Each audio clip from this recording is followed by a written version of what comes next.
Le Seigneur dit dans Jean 3,17, Dieu en effet n'a pas envoyé son Fils dans le monde pour qu'il juge le monde, mais pour que le monde soit sauvé par lui.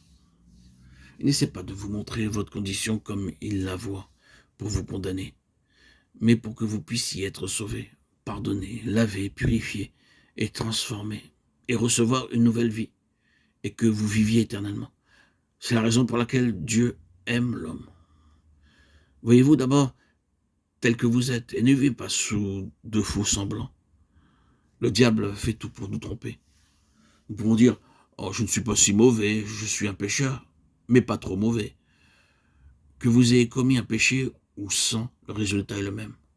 Vous pouvez prendre une goutte de poison ou même le verre plein, vous mourrez quand même. Le contact d'une main sale sur un blessé peut entraîner la mort. J'ai rencontré de tels cas dans des hôpitaux. Une infirmière, par négligence par des mains sales, avait entraîné la mort d'un malade. De la même manière, même une pensée pécheresse est suffisante pour provoquer la souillure. Vous n'avez pas besoin de commettre le péché pour être souillé et devenir pécheur. Par la parole de Dieu, nous savons que même une pensée coupable ou une idée peut corrompre et souiller notre être entier, et ainsi nous empêcher d'entrer dans le royaume de Dieu. Mais grâce soit rendue à Dieu. Il y a un moyen par lequel nos péchés sont pardonnés et nos vies pleinement transformées. Si un homme est en Christ, il est une nouvelle créature. Personne n'est qualifié pour entrer dans le royaume de Dieu parce qu'il est chrétien de nom. Par exemple, beaucoup de personnes ont un chien et elles donnent à ce chien un très joli nom. Quelques-uns appellent leur chien Henri, Napoléon, mais le nom ne fera pas de lui un Henri ou un Napoléon. D'autres donnent à leur chien la même nourriture que la leur, mais cela ne fera pas de lui un homme.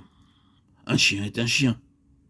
Des dames donnent à leur chien un lit comme celui dans lequel elles dorment, mais le chien reste encore un chien. Il faudrait qu'un chien devienne humain si un homme voulait en faire son associé. Pareillement, ce n'est pas un nom chrétien qui nous qualifie pour le royaume de Dieu. Ceux qui me disent « Seigneur, Seigneur » n'entreront pas tous dans le royaume des cieux, mais celui-là seul qui fait la volonté de mon Père qui est dans les cieux. Plusieurs me diront en ce jour-là « Seigneur, Seigneur, n'avons-nous pas prophétisé par ton nom? N'avons-nous pas chassé les démons par ton nom? Et n'avons-nous pas fait beaucoup de miracles par ton nom ?» Matthieu 7, 21, 22. Remarquez ceci soigneusement. Le Seigneur répond « Alors, je leur dirai ouvertement, je ne vous ai jamais connu, retirez-vous de moi, vous qui commettez l'iniquité. » Matthieu 7, 23. Quelle triste condition. C'est un avertissement solennel.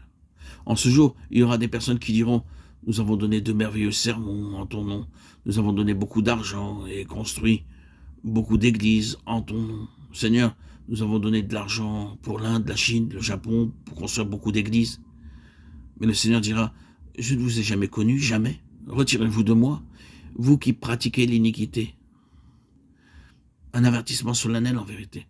Et ce ne sont pas mes paroles. Si nous ne sommes pas unis en Christ, en devenant une partie de lui, et si la vie de Christ ne coule pas en nous, nous n'avons aucune part ni aucun héritage dans le royaume de Dieu. C'est pourquoi nous devons faire attention. Nous pouvons tromper nos amis, mais pas Dieu. Si quelqu'un n'a pas l'esprit de Christ, il ne lui appartient pas. Romains 8, 9.